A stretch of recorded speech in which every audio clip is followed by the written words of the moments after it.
ಜೈ ಶ್ರೀರಾಮ್. ಪ್ರತಿಯೊಂದು ದೇಶನೂ ಕೂಡ ತನ್ನ ಬಾರ್ಡರ್ಸ್ನ ಸೇಫಾಗಿ ಇಟ್ಕೋಬೇಕು ಅಂತ ಹೇಳಿ ಆರ್ಮಿನ ಮೇಂಟೈನ್ ಮಾಡ್ತಾ ಇರ್ತಾರೆ. ಬಟ್ ಅದೇ ಕೆಲವೊಂದು ಸರಿ ಸೇಫ್ಟಿ ರಿಸ್ಕ್ ಆಗಿ ಬಂದಾಗ ಆ ದೇಶಕ್ಕೆ ಸ್ಪೆಷಲ್ ಫೋರ್ಸಸ್ಸು ಕೂಡ ಬೇಕಾಗಿರುತ್ತೆ. 1940s ಟೈಮಲ್ಲಿ ವರ್ಲ್ಡ್ ವಾರ್ 2 ನಡೀತಾ ಇರೋಂಥ ಟೈಮಲ್ಲಿ ಬ್ರಿಟೇನು ಜರ್ಮನಿ ಅಗೇನ್ಸ್ಟು ಆಲ್ಮೋಸ್ಟ್ ಸೋಲಕ್ಕೆ ಬಂದಿತ್ತು. ಯಾಕೆ ಅಂತಂದರೆ ಬ್ರಿಟೇನ್ ಕಡೆ ಇರೋಂಥ ಜನನೂ ಕೂಡ ಕಮ್ಮಿ ಆಗ್ತಾಯಿದ್ರು, ಎಸ್ಪೆಷಲಿ ಆರ್ಮಿಯಲ್ಲಿ. ಅದಾದಮೇಲೆ ಬ್ರಿಟೇನ್ ಹತ್ರ ಇರೋವಂಥ ವೆಪನ್ಸು ಕೂಡ ಖಾಲಿ ಆಗ್ತಾಯಿತ್ತು. ಆ ಟೈಮಲ್ಲಿ ಬ್ರಿಟೇನಿನ ಪ್ರೈಮ್ ಮಿನಿಸ್ಟರು ವಿನ್ಸ್ಟನ್ ಚರ್ಚಿಲ್ ಅವರು ಒಂದು ಐಡಿಯಾ ತೊಗೊಂಬಂದರು. ನಾವು 400-500 ಜನ ಕಳಿಸ್ಬಿಟ್ಟು ಆ 400-500 ಜನನೂ ಕೂಡ ಡಿಫೀಟಾಗಿ ಎನಿಮಿ ಅಗೇನ್ಸ್ಟು ಬರೋದಕ್ಕಿಂತ 4-5 ಜನ ಸ್ಪೆಷಲಿ ಟ್ರೈನ್ಡ್ ಇಂಡಿವಿಜುವಲ್ಸ್ನ ಎನಿಮಿ ಕಡೆ ಕಳ್ಸೋಣ. ರಾತ್ರಿ ಅವ್ರು ಮಲ್ಕೊಂಡಿರ್ಬೇಕಾರೆ ಹೋಗಿ ಅವರ ಏರ್ಕ್ರಾಫ್ಟ್ ಹಾಳು ಮಾಡೋವಂಥದ್ದು, ಫ್ಯೂಲ್ ಟ್ಯಾಂಕಿಗೆ ಬೆಂಕಿ ಹಚ್ಚೋಂಥದ್ದು, ಈ ಥರದ್ದೆಲ್ಲ ಮಾಡಿಕೊಂಡು ಬ್ರಿಟೇನು ಆನ್ ದ ವೇ ಸಕ್ಸಸ್ಫುಲ್ಲು ಕೂಡ ಆಗಿತ್ತು. ಬಟ್ ಆ ಟೈಮಲ್ಲಿ ಬಂದಿರೋಂಥ ಒಂದು ಕಾನ್ಸೆಪ್ಟ್ ಏನು ಅಂತಂದರೆ ಈ ಸ್ಪೆಷಲ್ ಫೋರ್ಸಸ್ ಅಂತ ಹೇಳಿ ಅವರು ಅದನ್ನು ಹಂಟರ್ ಕ್ಲಾಸ್ ಅಂತಲೂ ಕೂಡ ಕರಿತಾಯಿದ್ರು. ಅದೇ ಥರ ಒಂದು ಹಂಟರ್ ಕ್ಲಾಸ್ ಇರುವಂಥದ್ದೇ ಡುಕಾಟಿ.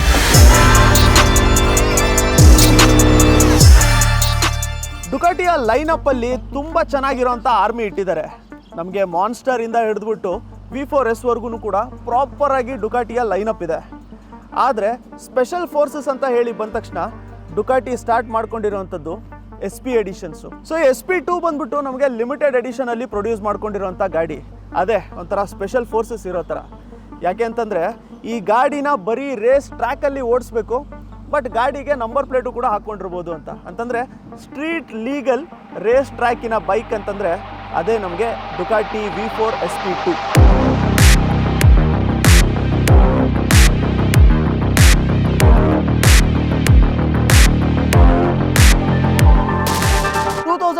ಲ್ಲಿ ಡುಕಾಟಿ ಅವರು V4 ಇಂಜಿನ್ಸ್ನ ಇಂಟ್ರೊಡ್ಯೂಸ್ ಮಾಡ್ಕೊಂಡಿದ್ರು. V4ಅಲ್ಲಿ ತುಂಬ ಎವಲ್ಯೂಷನು ಕೂಡ ತೊಗೊಂಬಂದರು. ಬಟ್ ಆ ಎವಲ್ಯೂಷನಲ್ಲಿ ಏನಾಗಿತ್ತು ಅಂತಂದರೆ ರೈಡ್ಸ್ಗಳಿಗೋಸ್ಕರ, ಸ್ಟ್ರೀಟ್ಗಳಿಗೋಸ್ಕರ ಕಂಫರ್ಟು, ಕಸ್ಟಮೈಸೇಷನು ತುಂಬ ಜಾಸ್ತಿ ಮಾಡ್ಕೊಳ್ಳೋಕ್ಕೆ ಸ್ಟಾರ್ಟ್ ಮಾಡ್ಕೊಂಡಿದ್ರು. ಬಟ್ ಒಂದು ಟ್ರ್ಯಾಕಲ್ಲಿ ಬೇಕಾಗಿರೋಂಥ ಮಾನ್ಸ್ಟರು ಡುಕಾಟಿ ಅವರಿಗೆ ಯಾವಾಗಲೂ ಕೂಡ ಬೇಕಾಗಿತ್ತು. ಅದೇ 2020-2021 ಟೈಮಲ್ಲಿ ಇಂಟ್ರೊಡ್ಯೂಸ್ ಮಾಡ್ಕೊಂಡಿರೋವಂಥದ್ದು ಡುಕಾಟಿ V4 SP ಅಂತ ಹೇಳಿ. ಅದನ್ನು SP1 ಅಂತ ಹೇಳಿ ಇಟ್ಕೊಂಡಿರೋಣ. 2022 ಅದನ್ನು ಇನ್ನೂ ಎನ್ಹಾನ್ಸ್ ಮಾಡಿಬಿಟ್ಟು ಲಾಂಚ್ ಮಾಡ್ಕೊಂಡಿದ್ದೆ SP2. ಇದರ ಇಂಜಿನ್ ಸ್ಪೆಸಿಫಿಕೇಷನ್ ನಾವು ನೋಡ್ಕೋಬೇಕು ಅಂತಂದರೆ 1103 cc V4 ಇಂಜಿನ್ ಇರೋವಂಥದ್ದು. ಅದ್ರ ಜೊತೆಗೆ 215 BHP ವರ್ಗೂ ಕೂಡ ಇದರ ಪವರ್ ಬರುತ್ತೆ at 13,000 RPM. 123.6 newton metres torque ಇದೆ at 9,000 RPM. But most important feature ಈ ಗಾಡಿದೇನು ಅಂತಂದರೆ ವೇಟ್ಲೆಸ್ನೆಸ್. ಈ ಗಾಡಿನ ಡಿಸೈನ್ ಮಾಡ್ಕೊಂಡಿರೋದು ಹೆಂಗೆ ಅಂತಂದರೆ ನಾರ್ಮಲ್ಲು ಸ್ಟ್ರೀಟ್ ಓರಿಯೆಂಟೆಡ್ V4ನ ತೊಗೊಂಡ್ಬಿಟ್ಟು ಅದನ್ನು ಟ್ರ್ಯಾಕಿಗೆ ಏನೇನು ಬೇಕು ಅಂತ ಹೇಳಿ ಪ್ರಾಪರಾಗಿ ಸ್ಟ್ರಿಪ್ ಮಾಡಿಕೊಂಡು ಟ್ರ್ಯಾಕ್ಗೆ ಒಂದು ಮಷಿನ್ ರೆಡಿ ಮಾಡಿ ಅಂತ ಹೇಳ್ಬಿಟ್ಟು ರೆಡಿ ಮಾಡಿರೋಂಥದ್ದೇ ನಮಗೆ V4 SP2. ಇದರ ವೇಟು ಸುಮಾರು 174 kgs ಅಷ್ಟೇ ಬರುತ್ತೆ ಡ್ರೈ ವೇಟು. ಪ್ರಾಪರ್ ಎಲ್ಲ ಲಿಕ್ವಿಡ್ ನಾವು ಹಾಕಿದ್ರೂ ಕೂಡ oil, brake oil, fuel complete ಹಾಕಿದ್ರೂ ಕೂಡ ಓವರ್ ಆಲ್ ವೇಟ್ ಇದ್ರದ್ದು ಜಸ್ಟ್ 194 kgs ಅಷ್ಟೇ ಇರೋವಂಥದ್ದು. ಇಮ್ಯಾಜಿನ್ ಮಾಡಿ 1103 cc ಇರೋವಂಥದ್ದು, ನಿಯರ್ಲಿ 216 BHP ಇರೋವಂಥ ಗಾಡಿ, 123 ನ್ಯೂಟನ್ ಮೀಟರ್ ಸ್ಟಾರ್ಕ್ ಇರೋವಂಥ ಗಾಡಿ, ಜಸ್ಟ್ 194 kgs ಅಂತಂದರೆ ಎಷ್ಟು ಲೈಟ್ ಆಗಿರುತ್ತೆ. ಪವರ್ ಟು ವೇಟ್ ರೇಷಿಯೋ ಅಲ್ಲಿ ಡುಕಾಟಿನ ಮೀರ್ಸೋ ಅಂಥದ್ದೇ ಸಿಕ್ಕಾಪಟ್ಟೆ ಕಷ್ಟ. ಅದನ್ನು ನಾವು ನೋಡ್ಕೋಬೇಕು ಅಂತಂದ್ರೇ S1000RR, 10R ಬೇರೆ ಬೈಕ್ಸ್ ಎಲ್ಲ ಕಂಪ್ಯಾರಿಸನ್ ಮಾಡಿದ್ರೆ ಡುಕಾಟಿ ಅವರು ಸುಮಾರು ಕಡೆ ವಿನ್ ಆಗೋಂಥದ್ದೇ ನಮಗೆ ಪವರ್ ಟು ವೇಟ್ ರೇಷಿಯೋ.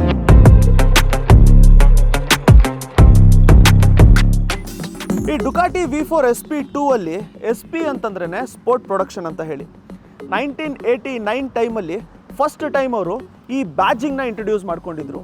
ಅಂದರೆ ಪ್ರತಿಯೊಂದು ಡುಕಾಟಿ ಮೇಲೂ ಕೂಡ SP ಇರುತ್ತೆ ಅಂತ ಇಲ್ಲ. SP ಅಂತ ಇದೆ ಅಂತಂದರೆ ಲಿಮಿಟೆಡ್ ಪ್ರೊಡಕ್ಷನ್ ಇರುತ್ತೆ, ಸಿಕ್ಕಾಪಟ್ಟೆ ರೇರು ಅಂತ ಹೇಳಿ ಮಾಡ್ಕೊಂಡಿರೋವಂಥದ್ದು. ಡುಕಾಟಿ ಅವರು ಡುಕಾಟಿ ಕಡೆಯಿಂದ ಯಾರ್ಯಾರು ರೇಸಿಂಗಿಗೆ ಹೋಗ್ತಾ ಇದ್ರು ಅವ್ರಿಗೋಸ್ಕರ ಏನು ಬೈಕ್ಗಳನ್ನ ಡಿಸೈನ್ ಮಾಡ್ತಾ ಇದ್ರಲ್ಲ ಅವುಗಳ ಮೇಲೆ ಪ್ರೊಡಕ್ಷನ್ ನಂಬರ್ 1, ಪ್ರೊಡಕ್ಷನ್ ನಂಬರ್ 2 ಈ ಥರ ಅಂತ ಹೇಳಿ ಬ್ಯಾಡ್ಜಿಂಗ್ ಇಡ್ತಾಯಿದ್ರು.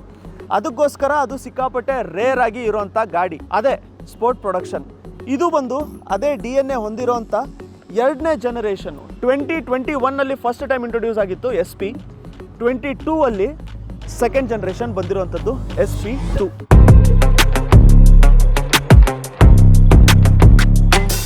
ನಾರ್ಮಲಿ ಈ ಗಾಡಿನ ಯಾವ ಥರ ಕಂಡು ಹಿಡ್ಕೊಂಡಿರ್ಬೋದು ಅಂತಂದರೆ ಸಿಕ್ಕಾಪಟ್ಟೆ ಜಾಸ್ತಿ ಡಿಫ್ರೆನ್ಸಸ್ ಇರುತ್ತೆ. ಎಸ್ಪೆಷಲಿ ನಮಗೆ ಡುಕಾಟಿ ಅಂತ ಹೇಳಿ ಬಂದ ತಕ್ಷಣ ರೆಡ್ಡಲ್ಲಿ ಬಂದಿರುತ್ತೆ. ಬಟ್ ಇವುಗಳ ಕಲರು ಸ್ವಲ್ಪ ಡಿಫ್ರೆಂಟ್ ಆಗಿರುತ್ತೆ.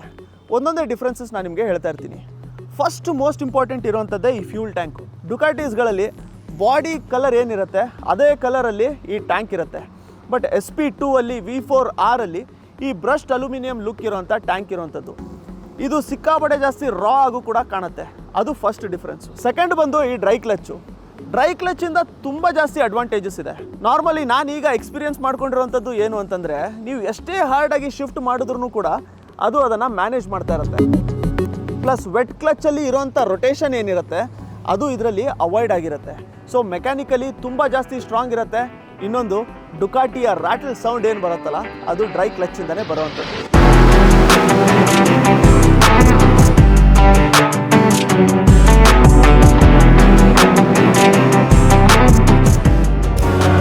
ಥರ್ಡ್ ಮೋಸ್ಟ್ ಇಂಪಾರ್ಟೆಂಟ್ ಇರುವಂಥದ್ದು ಇದರ ಬ್ರೇಕ್ಸು. ಇದರಲ್ಲಿ ಕೊಟ್ಟಿರೋವಂಥದ್ದು ಬ್ರೆಂಬೋ ಸ್ಟೈಲೆಮಾ ಆರ್ ಕ್ಯಾಲಿಪರ್ಸು. ಅದರಲ್ಲಿ ಚಿಕ್ಕದಾಗಿ ಪೋರ್ಸು ಕೂಡ ಇರುತ್ತೆ. ಅದರಿಂದಾಗಿ ಬ್ರೇಕ್ ಫೇಡ್ ಅಂತೂ ನಾವು ಇದರಲ್ಲಿ ಎಕ್ಸ್ಪೀರಿಯನ್ಸ್ ಮಾಡೋವಂಥದ್ದು ಸಿಕ್ಕಾಪಟ್ಟೆ ರೇರು.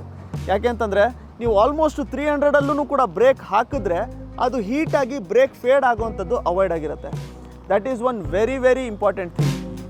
ನೆಕ್ಸ್ಟು ಬಂದು ನಾವು ಡುಕಾಟಿ V4 ಅಲ್ಲಿ ನೋಡಬೇಕು ಅಂತಂದರೆ ಕಾಸ್ಟ್ ಅಲ್ಯೂಮಿನಿಯಮಿನ ವೀಲ್ಸ್ ಇರುತ್ತೆ. V4S ಅಲ್ಲಿ ನಮಗೆ ಫೋರ್ಸ್ಡ್ ಅಲ್ಯೂಮಿನಿಯಂ ಬರುತ್ತೆ. ಬಟ್ ಇದರಲ್ಲಿ ಬಂದ್ಬಿಟ್ಟು ಮೆಗ್ನೀಷಿಯಮಿನ ವೀಲ್ ಬರುವಂಥದ್ದು. ಮಾರ್ಚಿಸಿನಿ ಫೋರ್ಸ್ಡು ಮೆಗ್ನೀಷಿಯಮಿನ ವೀಲ್ಸ್ ಬರುವಂಥದ್ದು. ಇದು ನಮಗೆ ಫೋರ್ಸ್ಡ್ ಅಲ್ಯೂಮಿನಿಯಂ ಏನು ಬರುತ್ತಲ್ಲ ಅದಕ್ಕಿಂತ ಸುಮಾರು 1.5 kg ವೇಟು ಕಮ್ಮಿ ಬಂದಿರುತ್ತೆ. ನೆಕ್ಸ್ಟ್ ಇಂಪಾರ್ಟೆಂಟು SP2 ಆಗಿರೋಂಥದ್ರಿಂದ ಲಿಮಿಟೆಡ್ ಎಡಿಷನಲ್ಲಿ ಇದನ್ನು ಪ್ರೊಡಕ್ಷನ್ ಮಾಡ್ಕೊಂಡಿರೋಂಥದ್ರಿಂದ ಇದರ ಕ್ಲ್ಯಾಂಪ್ ಏನು ಬರುತ್ತೆ ಆ ಕ್ಲ್ಯಾಂಪ್ ಮೇಲೆ ಪ್ರೊಡಕ್ಷನಿನ ನಂಬರು ಕೂಡ ಮೆನ್ಷನ್ ಮಾಡಿರ್ತಾರೆ. ಇದರಲ್ಲಿ 521 ಅಂತ ಹೇಳಿ ಮೆನ್ಷನ್ ಮಾಡಿದ್ದಾರೆ. ಟೋಟಲ್ ಆಗಿ ಸುಮಾರು 1800 ಯೂನಿಟ್ಸ್ವರೆಗೂ ಈ ಗಾಡಿ ಪ್ರೊಡ್ಯೂಸ್ ಮಾಡ್ಕೊಂಡಿರ್ಬೋದು ಅನಿಸುತ್ತೆ. ಡುಕಾಟಿಯಲ್ಲೂ ಕೂಡ 1103 cc ಇರೋಂಥದ್ರಿಂದ 1103 ಯೂನಿಟ್ಸ್ ಅಷ್ಟೇ ಪ್ರೊಡ್ಯೂಸ್ ಮಾಡ್ಕೊಂಡಿರೋದು ಅಂತ ಹೇಳ್ಬಿಟ್ಟು ಹೇಳಿದರು. ಬಟ್ ಇದು 521st ಬೈಕ್ ಆಲ್ ಓವರ್ ವರ್ಲ್ಡಲ್ಲಿ ಇರೋವಂಥದ್ದು. ಇಡೀ ಇಂಡಿಯಾದಲ್ಲಿ ಇರೋವಂಥದ್ದೇ 4 ಯೂನಿಟ್ಸು SP2ದು. ಒಂದು ಡೆಲ್ಲಿಯಲ್ಲಿದೆ, ಇನ್ನೊಂದು ಮುಂಬೈಯಲ್ಲಿದೆ, ಇನ್ನೊಂದು ಹೈದರಾಬಾದಲ್ಲಿದೆ, ಮತ್ತೊಂದು ಹುಬ್ಳಿಯಲ್ಲಿದೆ. ಸೊ ಆ್ಯಕ್ಚುಲಾಗಿ ಹೇಳಬೇಕು ಅಂತಂದರೆ ಒಂದು ಒಳ್ಳೆ ಪ್ರೌಡ್ ಮೂಮೆಂಟ್ ಅದು. ಯಾಕೆ ಅಂತಂದರೆ ಗಾಡಿ ನೋಡೋಕ್ಕೆ ಸಿಗಲ್ಲ ಇದು, ಅದು ನಮ್ಮ ಉತ್ತರ ಕರ್ನಾಟಕದಲ್ಲಿ ಇರೋವಂಥದ್ದು.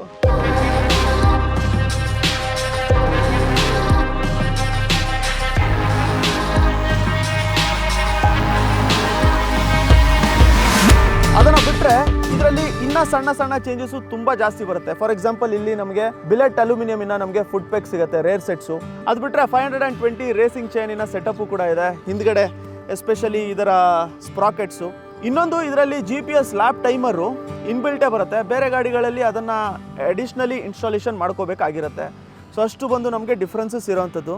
ಅದನ್ನು ಬಿಟ್ಟರೆ ಸ್ಪೆಷಲಿ ಈ ಬೈಕಲ್ಲಿ ನಾವು ನೋಡಬೇಕು ಅಂತಂದರೆ ಈ ಎಕ್ಸಾಸ್ಟು ಹಾಕಿರೋವಂಥದ್ದು ಆಲ್ಮೋಸ್ಟ್ 14 lakh rupees ಬರುತ್ತೆ ಎಕ್ಸಾಸ್ಟು. ಮುಂಚೆನೇ ಹೇಳಿರೋ ಥರ ಇದ್ರ ಜೊತೆ ನಮಗೆ ಏರ್ ಫಿಲ್ಟರ್ ಬರುತ್ತೆ, ಮ್ಯಾಪ್ ಮಾಡ್ತಾರೆ, ಅದ್ರ ಜೊತೆ ಇನ್ಸ್ಟಾಲೇಷನ್ ಟೈಮೇ ಆಲ್ಮೋಸ್ಟ್ 1 ದಿನ ಆಗುತ್ತೆ. ಅದನ್ನು ಬಿಟ್ಟರೆ ಇಲ್ಲಿ ರಿಸೋಮಾದು ಮಿರರ್ಸ್ ಹಾಕಿದ್ದಾರೆ, ರಿಸೋಮಾದು ಇಂಡಿಕೇಟರ್ಸ್ ಇದೆ. ಮತ್ತು ಈ ಗಾಡಿಯಲ್ಲಿ ಇನ್ಸ್ಟಾಲೇಷನ್ ಮಾಡ್ಕೊಂಡಿರೋಂಥ ಪ್ರತಿಯೊಂದು ಕಾರ್ಬನ್ ಫೈಬರ್ ಪಾರ್ಟು ಕೂಡ ಡುಕಾಟಿಯಿಂದನೇ ಸೋರ್ಸ್ ಮಾಡ್ಕೊಂಡಿರೋವಂಥದ್ದು. ಆಫ್ಟರ್ ಮಾರ್ಕೆಟ್ ಅಂತ ಹೇಳಿ ಹಾಕಿರೋವಂಥದ್ದಿಲ್ಲ. ಸೊ ಇಲ್ಲಿ ಕವರ್ ನಾವು ನೋಡ್ಕೋಬೋದು, ಇಲ್ಲಿ ಕವರು, ಮತ್ತು ಈ ಕಡೆ ನಮಗೆ ಹಗ್ಗರ್ಸು ಪ್ರತಿಯೊಂದೂ ಕೂಡ ಕಾರ್ಬನ್ ಫೈಬರ್ ಇದೆ. ನಾರ್ಮಲಿ SP2 ಎಷ್ಟು ವೇಟ್ ಬರುತ್ತೆ ಅದಕ್ಕಿಂತನೂ ಕೂಡ ತುಂಬ ಕಮ್ಮಿ ಮಾಡ್ಕೊಂಡಿದ್ದಾರೆ ಇದರ ವೇಟು. ಯಾಕೆ ಅಂತಂದರೆ ಇದರಲ್ಲಿ ಕಂಪ್ಲೀಟಾಗಿ ಡುಕಾಟಿಯಿಂದನೇ ಕಾರ್ಬನ್ ಫೈಬರ್ ಪಾರ್ಟ್ಸ್ನ ಲೋಡ್ ಮಾಡ್ಕೊಂಡಿದ್ದಾರೆ.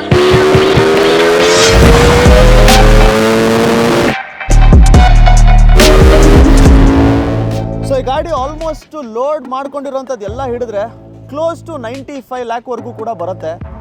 ಗಾಡಿಯಲ್ಲಿ ಡ್ರೈ ಕ್ಲಚ್ ಇದೆ, ಆಕ್ರೋಪೋವಿಚ್ ಅಂಡರ್ಟೇಲ್ ಫುಲ್ ಸಿಸ್ಟಮ್ ಇದೆ. ಸೌಂಡ್ ಯಾವ ಥರ ಬರುತ್ತೆ ಅಂತ ಹೇಳ್ಬಿಟ್ಟು ಕೇಳೋಣ.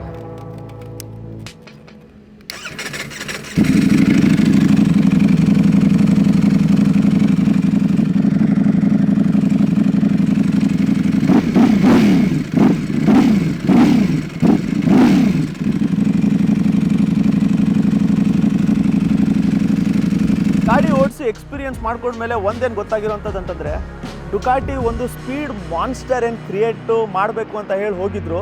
ಅದಕ್ಕೆ ಒಂದು ಫ್ಲ್ಯಾಗ್ಶಿಪ್ ಆಗಿ ಒಂದು ಐಡೆಂಟಿಟಿ ಕ್ರಿಯೇಟ್ ಮಾಡ್ಕೊಂಡು ಇಟ್ಕೊಂಡಿದ್ದಾರೆ ಅಂತ. SP ಅಂತಂದರೆ ಸ್ಪೋರ್ಟ್ ಪ್ರೊಡಕ್ಷನ್ ಇರೋವಂಥ ಗಾಡಿ, ಬಟ್ SP ಅಂತಂದರೆ ಸ್ಪೆಷಲ್ ಪವರ್ ಅಂತೂ ಪಕ್ಕಾ ಇದೆ ಅಂತ ಹೇಳಿ ಗೊತ್ತಾಯಿತು. ಸೊ ಅಷ್ಟೇ ಇರೋಂಥದ್ದು ನಿಮಗೆ Ducati V4 SP2. Thanks to ಇದರ ಓನರು ಸೂರಜ್ ಅವರು and super blood for shooting everything for us. Video ಇಷ್ಟ ಆಗಿದ್ರೆ ಲೈಕ್ ಮಾಡ್ಕೊಂಡಿರಿ, ಹೊಸಬರಾಗಿದ್ದರೆ ಚಾನಲ್ನ ಸಬ್ಸ್ಕ್ರೈಬ್ ಮಾಡ್ಕೊಂಡಿರಿ. ನೆಕ್ಸ್ಟ್ ವಿಡಿಯೋಲಿ ಮತ್ತೆ ಸಿಗೋಣ. ಜೈ ಶ್ರೀರಾಮ್.